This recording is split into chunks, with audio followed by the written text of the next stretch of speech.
Sa muli, ako nga pala si Lorraine, isang bank teller at may bahay. Narito ako upang ibahagi sa inyo ang pangalawang yugto ng aking kwento. Matapos kong matuklasan ang pangangaliwa ng aking asawa kasamang office mate nitong si Joy, ay minabuti kong huwag na munang pumasok sa trabaho kinabukasan. Nagkunwari akong may sakit dahil ramdam na ramdam ko pa rin ang matinding panghihina ng aking katawan mula sa walang tigil kong pag-iyak kagabi. Subukan ko bang libangin ang aking sarili sa mga gawaing bahay, ngunit natutulala na lamang ako sa aking kinatatuyuan sa tuwing naaalala ko ang mga pinagsamahan naming dalawa ni Brian. Noong mga panahong sa akin pa lamang umiikot ang mundo nito. Saan nga ba ako nagkulang?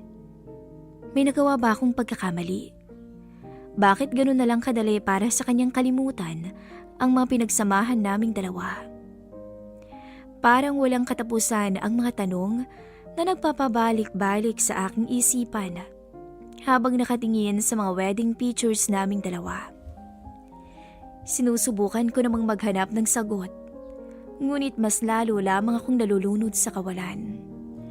Bakit hindi ko man lang namalayan na tuluyan na palang nawala ng gana sa akin si Brian? Dahil ba sa hanggang ngayon ay hindi ko pa rin siya mabigyan ng anak? Alam ng Diyos na ginawa ko ang lahat ng aking makakaya, maibigay lamang ang supling na pinapangarap naming dalawa magmula nang kami ikinasal. Habang tumatagal ay ramdam kong mas lalo lamang akong nilulunod ng galit. Gusto kong magwala. Gusto kong sumigaw. Gusto kong saktan si Brian nang sa ganun ay maramdaman din ito ang sakit na bumabalot sa akin ngayon. Pero wala namang kasiguraduhan kung muli pa siyang babalik sa akin. Nanatili na lamang tuloy akong tulala sa sala hanggang sa muling tumunog ang aking cellphone. Pinangunahan ako ng matinding kabog sa aking puso. Ngunit humanap pa rin ako ng sapat na lakas ng loob upang tingnan ang screen. Hanggang sa bumungad nga sa mga mata ko ang account ng aking asawa. Sa kabila ng matinding panlalamig at pamamawis ng aking mga palad, ay nagawa ko pa rin sagutin ang tawag niya. Mahal, let me explain. Iyon ang unang bungad ng nagmamadaling boses ni Brian na para bang naghahabulto ng oras. Hindi totoo ang picture na nakita mo. Nagkaroon lang naman kami ng simpleng socials kagabi. Nagkatuwaan ng konti, kaya naparaming inom ko. Ganon din si Joy. Ewan, pero para bang mas lalo ko lamang siyang kinamuhian nang mabanggit nito ang pangalan ng babaeng pilit niya pa ring tinatago hanggang ngayon. Hindi ko alam kung sino ang walang hiyang kumuha ng picture na yon. Baka sinadyang gawin yun para siraan kaming dalawa sa opisina. Hindi ko rin maintindihan kung paano nakaabot sa'yo. Paano kumalat ang pictures. Pero maniwala ka sa akin, mahal. Hindi kita kayang lokohin. Walang namamagitan sa aming dalawa ni Joy. Gustuhin ko mang maniwala sa mga kasinungalingan ng asawa ko. Ngunit hindi yun sapat para muli niyang bilugin ang ulo ko. Huwag mong sabihin sa akin na may tumulak sa kanya, kaya siya aksidenteng napaupo sa kandungan mo. Tanong ko. Napabuntong hininga ako nang mapansing natameme ang mister ko sa kabilang linya. Paano mo maipapaliwanag ang mga litratong nakita ko? May asawa kang tao, pero nagawa mo pa rin makipaghalikan sa iba dahil lamang sa lasing ka. Mahigpit kong naikuyom ang aking kamao habang wala naman itong imik. Daig niyo pang mag-asawang nasa honeymoon sa picture na nakita ko, Brian. Sa tingin mo ba, maniniwala pa rin ako sa'yo? Muling bumaha ang mga paliwanag nito, ngunit nagmistula na lamang siyang sirang plaka sa pandinig ko. Alam ko kung anong nakita ko, Brian. Hinding-hindi na ako maniniwala sa mga kasinungalingan mo. Agad ko siyang pinabaan ng tawag. Nang mabansing namumugto na naman ang mga mata ko. Pero sa pagkakataong to, Alam kong hindi na ako naluluha dahil sa lungkot o sakit na hatid ng panloloko ng asawa ko. Kung hindi dala ng galit na nararamdaman para rito. Bilang asawa, madali lang para sa aking magpakamartir kung gugustuhin ko. Ngunit tama bang magdusa ako habang nagpapakasaya siya sa piling ng iba? Akmang tatayo na sana ako sa aking kinauupuan nang matabig ko ang calling card na nasa gilid ng mesa. Habang tinititigan ko to, ay muling bumalik sa aking alaala ang sinabi ng lalaking nakasabay ko sa MRT kahapon. Here's my calling card. Kung sakali mang kailangan mo ng kausap o masasandalan habang pauwi kayo ng MRT, ma'am. Ganun na lamang biglang lumakas ang tibok ng puso ko. Dahil para bang naririnig ko pa rin ang boses nito kahit wala naman siya sa tabi ko. Sariwa pa sa aking memorya kung paano dumapo ang mga haplos nito sa aking balat. Kung gaano kaalab ang mga yun na hinayaan kong bumaybay sa ilalim ng palda ko habang lulan kami ng tren. Nagpabalik-balik ang tingin ko mula sa calling card papunta sa aking cellphone. Hanggang sa natigilan na lamang ako habang binabasa ang pangalan niya. Aldrin de la Cruz. Sa kabila ng pagiging gwapo nito, ay isa pala siyang mechanical engineer sa manufacturing company malapit sa pinagtatrabahuhan ko. Hindi nalalayo ang natapos niyang kurso sa mister ko. Ngunit masasabi kong maaga itong nakapaghanap ng trabaho kung ikukumpara sa asawa kong itinuring pang late bloomer ang kanyang sarili noon. May kabakong iniabot o inabot ang aking cellphone, tsaka isa-isang tinipa ang numerong nakalagay sa calling card. Napailing pa ako habang nagdadalawang isip kung dapat ko ba siyang tawagan agad o i-text muna. Wala namang masama, hindi ba? Kailangan ko lang naman ang makakausap. Hindi ibig sabihin na kinuanta ko siya ay gagamitin ko na tong instrumento para makaganti sa aking asawa. Hi Aldrin. Ako to, si Lorraine. Yung nakasabay mo sa MRT kahapon. Text ko. Sobrang kaba ko habang pinagmamasdan ang text ko sa kanya. Alam ko namang masyado itong direct to the point, pero alam kong sa ganoong paraan ay maaalala niya ako kaagad. Binanggit mo pa talagang salitang MRT. Bulong ko sa aking sarili. Ayoko mang aminin, pero batid kong siguro kung hindi lamang kami sakay ng tren ng mga oras na yon, ay malamang sa malamang, isinuko ko na ng buo ang sarili ko sa lalaking noon ko lang nakilala. At kung sakali mang nasa tabi ko lang siya ng mga oras na natuklasan ko ang mga kalokohan ng asawa ko, ay baka kung saan na napunta ang kapahangasan namin sa tren. Ilang minuto rin akong nakatulala sa aking cellphone, ngunit wala akong natanggap na reply mula sa kanya. Hindi naman sa naghintay ako hanggang gabi, sadyang nilibang ko lang ang aking sarili sa pamamagitan ng pakikipagtitigan sa screen ng cellphone ko. 5 days vacation leave? Gulat na tanong ni Bina sa akin nang makita nito ang hawak kong papeles kinabukasan sa office. Bahagya akong ngumiti sa kanya, tsaka napabuntong hininga na lamang. Mabuti nga't pinayagan agad ako ng HR. Akala ko marami pa silang itatanong sa akin, lalo na't walang supporting na medical certificate, yung sick leave na ginawa ko kahapon. Habang nagsasalita ako, ay pansin kong napapakunot din ang noon nito habang nakatingin sa akin. May mali ba, Bina? May pagtataka kong tanong sa kanya. Agad naman itong parang nadismaya habang naniningkit ang mga mata kong tinitikan. Alam mo, hindi na ako magtataka kung bakit mabilis na naaprobahan ang vacation leave mo, Lorraine. Nagawa mo bang tingnan ng sarili mo sa salamin ngayong umaga? Marahan akong umiling. Ibig sabihin, nagsuklay ka lang talaga ng buhok mo? No lipstick, no powder, no colorete at all. Tumango ako bilang tugon kay Bina. Siguro naisip ng HR na kailangan mo na talaga ng pahinga.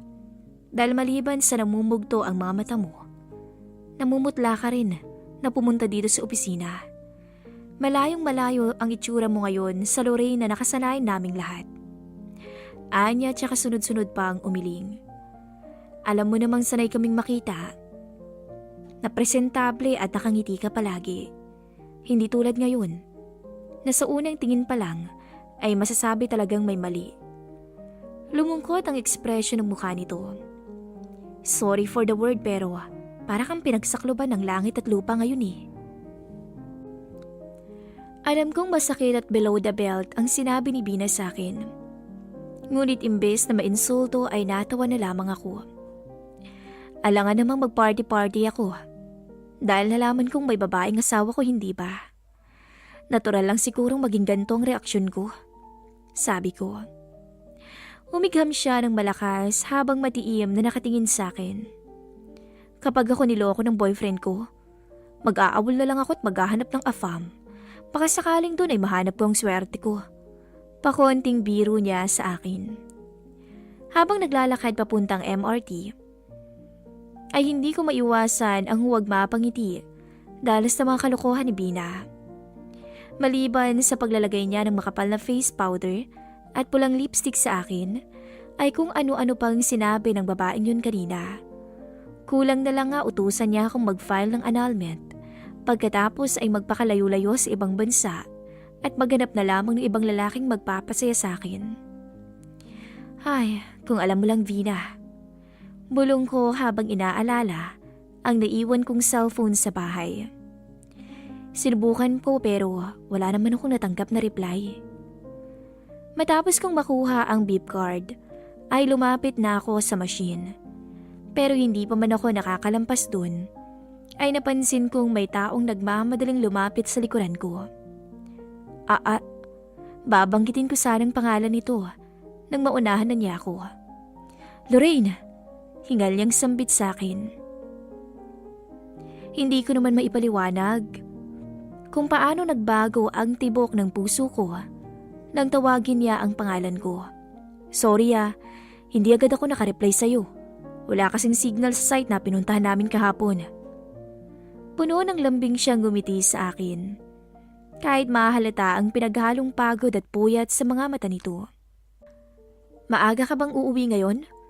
Gusto mo bang magmeryenda muna tayo? Sagot ko. Sabi niya. Doon na nakumpirma kong nabasa nga nito ang text messages na pinadala ko sa kanya. Pero parang pagod ka yata. Siguro kailangan mo munang bumawi ng tulog. Mas mabuti siguro kung sa ibang araw na lang tayo magmeryenda. Sabi ko dahil mahalata talaga sa dating nito ngayon na mas malala pa sa overtime ang ginawa niya sa trabaho. Umiling ito at may pagmamakaawa kong tinitikan. Please, may alam akong masarap na snack house dito. Nakakasigurado kong magugustuhan mo ang burger at iba't ibang flavor ng chicken wings nila. Sa huli ay tinanggap ko pa rin ang imbitasyon ni Aldrin. Hanggang sa marting namin ang tinutukoy nitong restaurant. Binigay niya sa akin ang menu at tinanong kung may gusto akong pagkain. Pero sinabi kong siya na ang bahalang pumili ayon sa recommendation niya kanina. Nagmistula akong dalaga at walang sabit habang sabay kaming nagmimeryenda ni Aldrin ng mga oras na yon. Panay naman ang ngiti niya sa akin habang nagkukwentuhan kaming dalawa. Doon ay napag-alaman kong kagagaling niya lang sa isang long-distance relationship. At isang taon na rin siyang single. Matapos itong ipagpalit sa ibang lalaki ng girlfriend niyang kasalukuyan pa rin nagtatrabaho sa Taiwan. Kusa ko namang sinagot ang mga tanong nito tungkol sa aking pagkatao. Hanggang umabot ang usapan naming dalawa sa kinakatakutan ko. May asawa na ako, Aldrin. Napansin kong bahagya siyang napayuko nang marinig ang naging sagot ko. Malamang, bigla na lang tong nawala ng ganang kausapin ako dahil nabanggit niya pa naman kaninang may trauma siya sa babaeng nangangaliwa at nangiiwan sa ere. Sorry hindi ko sinabi agad sa'yo. Dagdag ko pa nang mapansing na tahimik to sa kinauupuan. Hinintay ko ang magiging reaksyon niya kahit alam kong hindi na dapat. Kung sakali mang lumamig ang pakikitungo nito sa akin, ay maiintindihan ko yun. At hahayaan ko na siyang umalis at maunang sumakay ng tren. Kasal na ba kayong dalawa o live-in pa lang? Tanong niya gamit ang mahinang boses. Matiim ko tong tinitigan bago sumagot. 3 years na kaming kasal.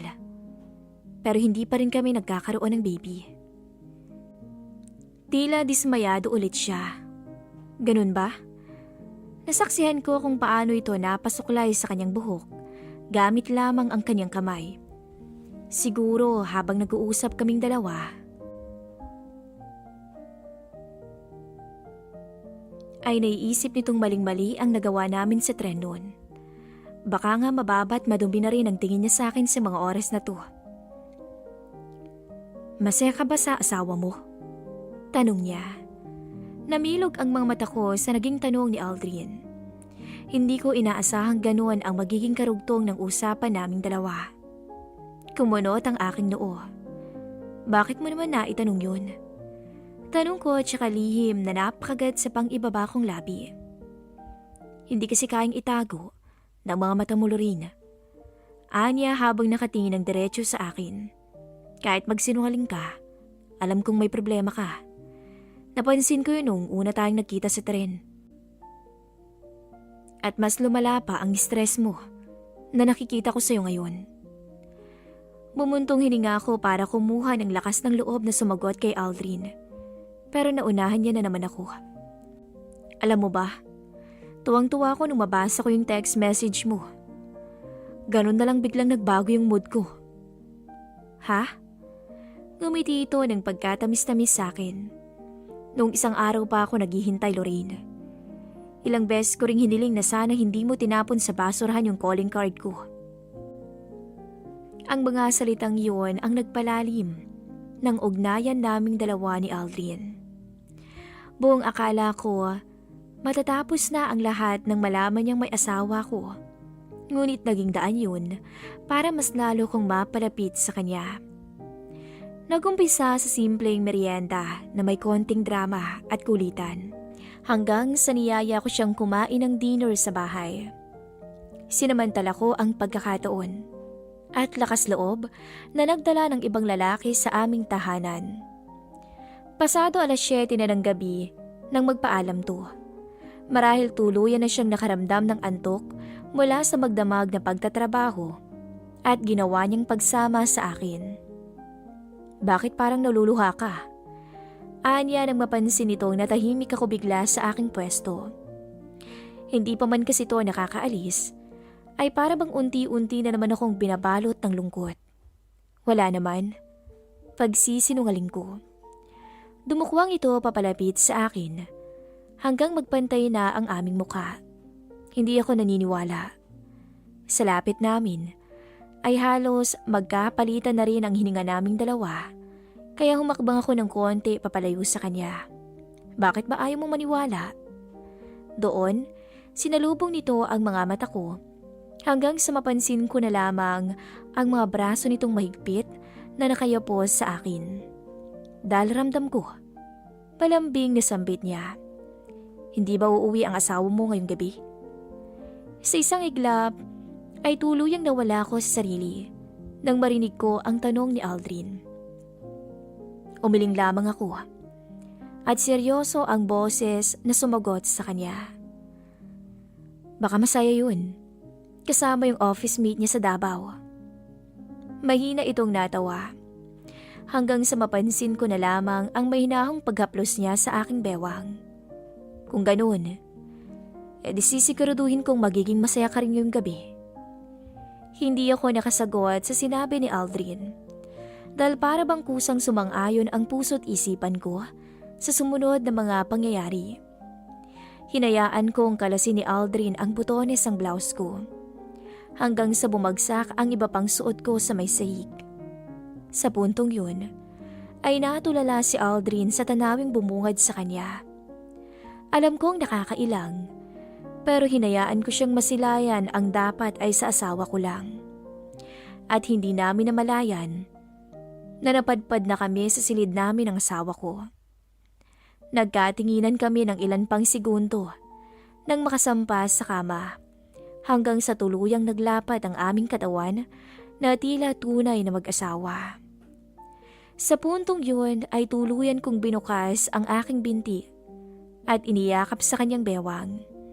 At nang gabing yun, ang lungkot ko ay napalitan ng hindi malilimutang alapaap. Wala akong masabi kay Aldrin. Hinigitan niya ang mister ko pagdating sa kama. Halos magmakaawa ko sa nakakabaliw na sandaling natatamasa ko, kasabay ng pag-uga ng kamang yun.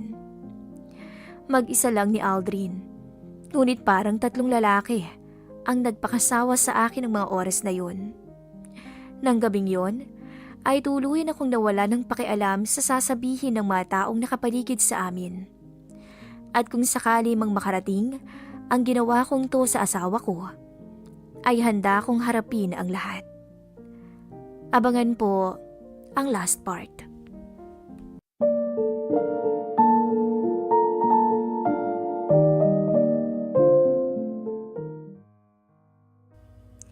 Magandang araw po sa inyong lahat.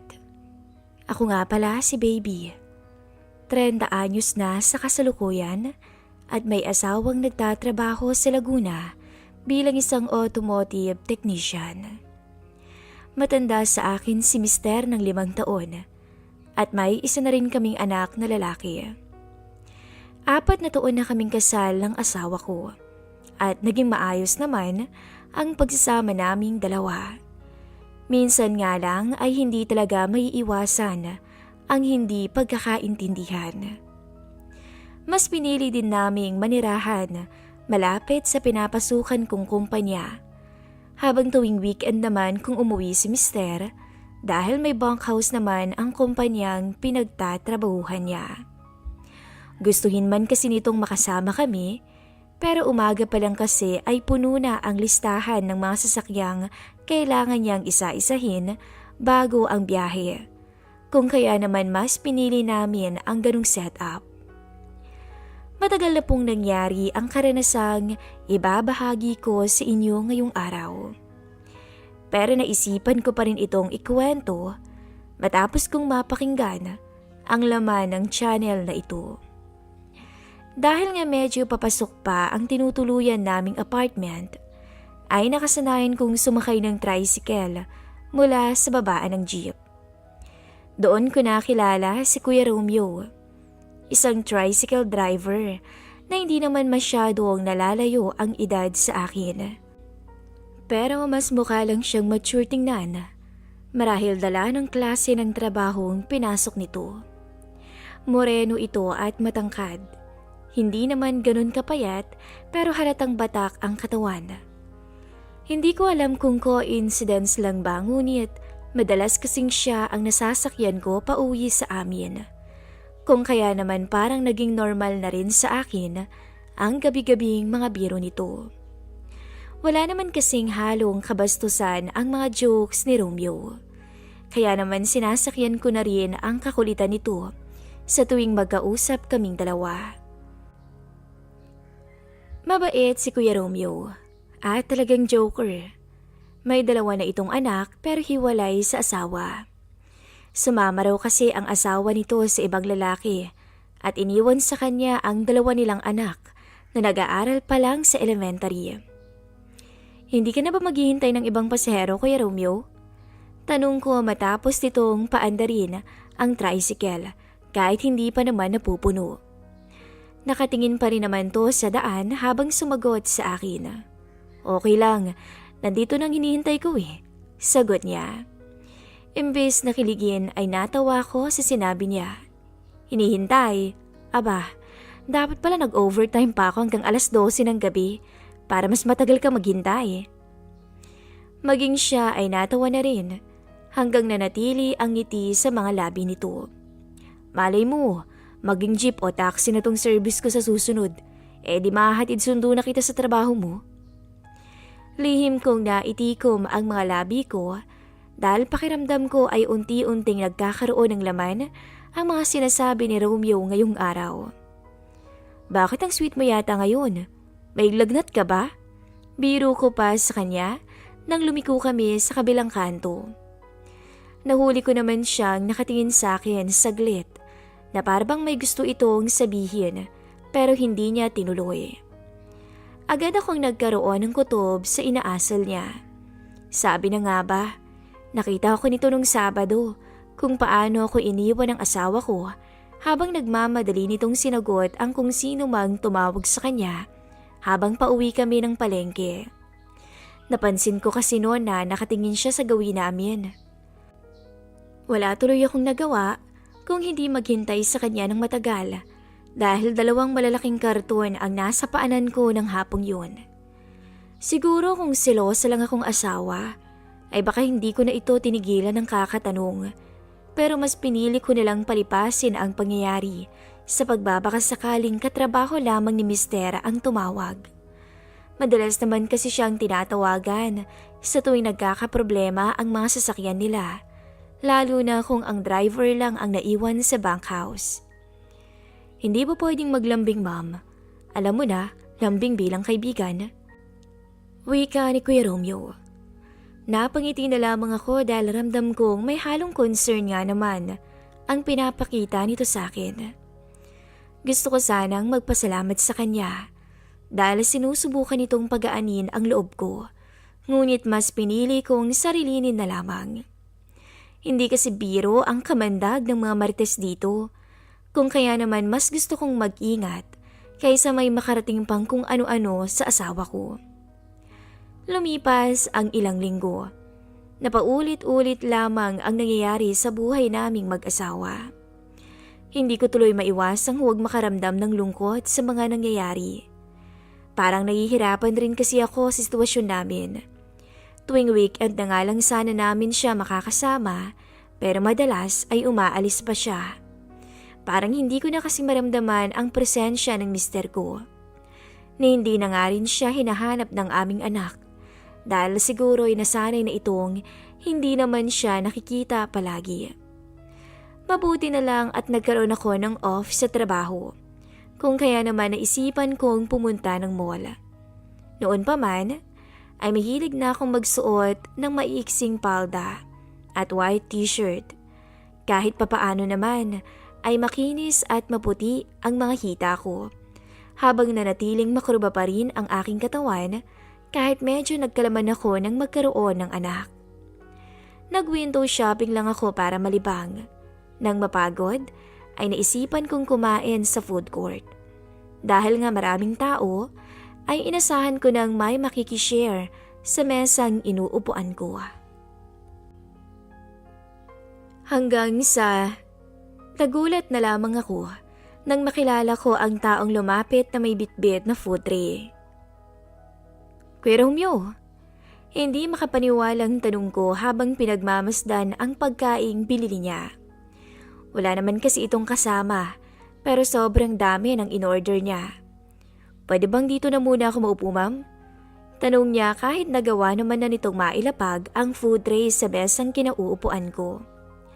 Pumayag naman akong tumabi siya sa akin, kahit hindi pa rin nawawala ang atensyon ko sa mga in-order niya. Sabi na nga ba at sa mulang punta mo kanina? Anya na para bang nakita nito nang paalis ako ng bahay. Hindi ko kasi siya nakita sa pilahan ng tricycle bago ako pumunta dito. Kung kaya naman akala ko ay may inasikaso itong importante kaya hindi siya nakapasada. Tahimik lamang akong kumain habang siya naman ay hindi pa nag-uumpisa. Buong akala ko ay matatagalan pa to. Ngunit nang kinuha niya ang cellphone at tinapat ang video sa sarili at nagsalita ng konti bago nagsimulang kumain, ay ganun na lang ang tuwa ko. Pinanood ko lang siya habang kumakain, hanggang sa natapos siya at pinatay nito ang video. Sinamantala ko naman ang pagkakataon para kausapin siya. Nagbablog ka pala ha? Diretso kong tanong na may halong excitement. Oo, gusto mo isali kita sa susunod na video ko? Kunwari, misis kita. Natawa ko sa double meaning na sinabi nito. Pero pinalagpas ko lamang yun dahil alam ko namang nagbibiro lamang siya. Nginitian ko na lang tuloy siya hanggang sa mapakwento ito nag-umpisa pa lamang siyang gumagawa o nag-uumpisa pa lamang siyang gumawa ng kung ano-anong video sa online. Magmula nang dumami ang nanood sa unang pinost niya. Sakto namang magpapaalam na sana ako pauwi nang muli siyang magsalita. Gusto mo manood muna tayo ng sine? Agad akong napalingon sa kanya at napatingin muna sa kanya ng ilang sandali. Siguro kung dalaga lang ako, ay papayag agad ako sa alok niya. Ngunit sa mga oras na ito, hindi ko alam kung anong isasagot sa kanya. Akong bahala sa drinks at popcorn. Dagdag pa nito na nagpangiti sa akin. Hindi naman bokeh ang biyahe ko araw-araw, mami, kaya may panlibre ako. Hindi ko alam kung anong naisip ko dahil pumayag na lamang ako sa alok niya. Ilang beses niya pa nga akong tinanong kung anong pelikula ang gusto kong panoorin, pero hinayaan ko siyang mamili. Pagdating namin sa sinihan, konti lang ang tao at medyo maliwanag pa dahil mag-uumpisa pa lang ang movie. Habang nakaupo kaming dalawa sa sulok, ay hindi ko rin maipaliwanag ang malakas na kabog ng puso ko. May problema ba, ma'am? Umiling ako bilang sagot sa kanya, pero gumawa pa rin to ng paraan para mawala ang kaba at ilang na nararamdaman ko. Hanggang sa hindi ko napansing nalibang na rin ako dahil romance comedy ang pinapanood naming dalawa. Matagal na rin mula nung huli akong makapanood ng sine. Hindi kasi mahilig ang asawa ko sa ganito eh. Mas gusto niyang sa bahay lang manood ng TV. Wika ko sa kanya. Ganun ba? Ang boring naman nun. Hindi ako nakapagbigay ng reaksyon dahil ni minsan, hindi ko naman naisip na boring ang pagsasama naming mag-asawa. Marahil dahil nasanay na rin ako sa takbo ng buhay namin sa loob ng 4 na taon. Okay lang naman sana kung boring. Basta huwag ka lang iiwan ng basta-basta sa lugar na ganun. Delikado, tas marami kang bitbit. Doon nga'y nakumpirma ko talaga ang hula ko. Nakita mo pala nung bigla siyang umalis? Hindi ko pa man natatapos ang sinasabi ko nang magsalita to. Alam kong halos 1 oras mo siyang hinintay doon, ma'am. Pero di ka niya binalikan, di ba? Hindi na lang ako nakasagot dahil alam kong tama naman siya. Kung ako yung mister mo, mas pagtutuunan kita ng pansin kaysa sa ibang bagay. Oo, mahalagang trabaho para sa kinabukasan. Pero pwede namang balansehin lahat ng hindi ka naiiwan at nalulungkot tulad ngayon. Mabilis na nagtama ang mata naming dalawa ni Kuya Romeo. Hindi naman sa hindi ko nagustuhan ng sinabi nito, pero alam kong hindi niya dapat sabihin ang mga salitang yun. Kung ganyan ang takbo ng isip mo hanggang sa susunod na mga araw, napakaswerte ng babaeng mapapangasawa mo ulit. Ngumiti na lamang ito sa akin, tsaka bumuntong hininga. Anong magagawa ko? May asawa na kasi yung babaeng nagustuhan ko. Tinignan ko lamang siya hanggang sa nakuha ko na lamang na ako nga ang babaeng tinutukoy nito. Walang nagsalita sa amin pagkatapos. Parehong nakafocus ang mga mata namin sa screen. Pero sa kabila nun, alam kong nag-aantayan lamang kaming dalawa. Nahalata ko iyon at paminsan-minsang napapalingon din kami sa isa't isa na para bang inaabangan ang susunod na mangyayari. Nanatiling ganun hanggang sa napansin ko na lamang ang haplos ni Kuya Romeo na dumapo sa aking hita. Sinubukan kong itago ang naging reaksyon ko at umiwas sa kung anumang pagkakasala na maaaring mamagitan sa amin. Pero merong nagsasabi sa isipan ko na hayaan na lamang siya. Uwi na tayo? Ang tangi kong naibulong sa kanya nang matapos ang sine. Hanggang sa nakasakay kaming dalawa sa tricycle nito. Pawang katahimikan lamang ang namayani sa amin. Hanggang sa sabay kaming nabigla nang bumuhos ang malakas na ulan. Basa ka na, sabi ko nang nagmamadali nitong hinagilap ang plastic cover na madalas nitong ibinababa sa tuwing umuulan para huwag kaming mabasang mga pasahero niya. Nagmamadali niya naman akong sinagot. Ayos lang ma'am, sanay na ako. Ang mahalaga huwag kang mabasa, baka magkasakit ka pa eh. Medyo madilim pa naman nang umuwi kami. at mas lalo pang dumilim ang ulap dahil sa lakas ng ulan. Kulang na lang maging zero visibility na rin sa dinadaanan naming dalawa. Mamaya na kaya tayo bumiyahe kuya. May alam ka bang waiting shed na malapit dito? Umaasa kung may alam siya dahil minsan lang kasi kung mapadaan ako sa gawing to kung kaya't wala akong idea. Sumagot naman ito ng oo sa akin kahit sabing hindi pa raw natatapos ang pag-aayos ng waiting shed na pinakamalapit sa kinaroroonan namin. Pasensya ka na Kuya Romeo hindi rin kasi ako nakapagdala ng payong. Ang ganda naman kasi ng panahon kaninang umaga sabi ko. Kasalanan ko rin naman madam Kung hindi kita niyayang manood ng sine, hindi sana tayo gagabi ng uwi ngayon at maaabutan ng ulan. Habang nag-uusap kaming dalawa, tuluyan namang nawala ng ilaw sa kinatatayuan naming waiting shed. Tanging ilaw na nagmumula na lang tuloy sa mga cellphone namin ang nagpapaliwanag ng paligid. Magkatabi kaming nakaupo roon, habang malayo na rin ang napuntahan ng usapan naming dalawa.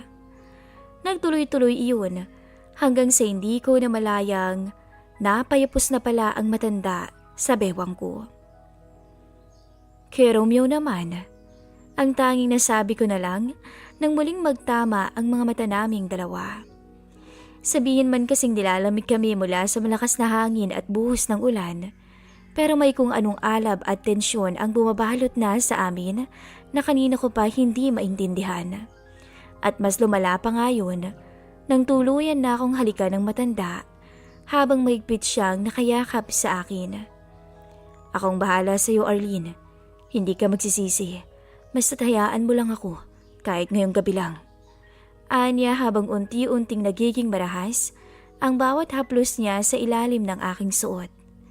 Sa mga oras na yun ay parang bumalik ako sa pagkadalaga na hinayaan lang ang isang tagahanga ko na magsilbing asawa ko para marating lang ang kawalan at para malimutan ang tampo sa mister ko.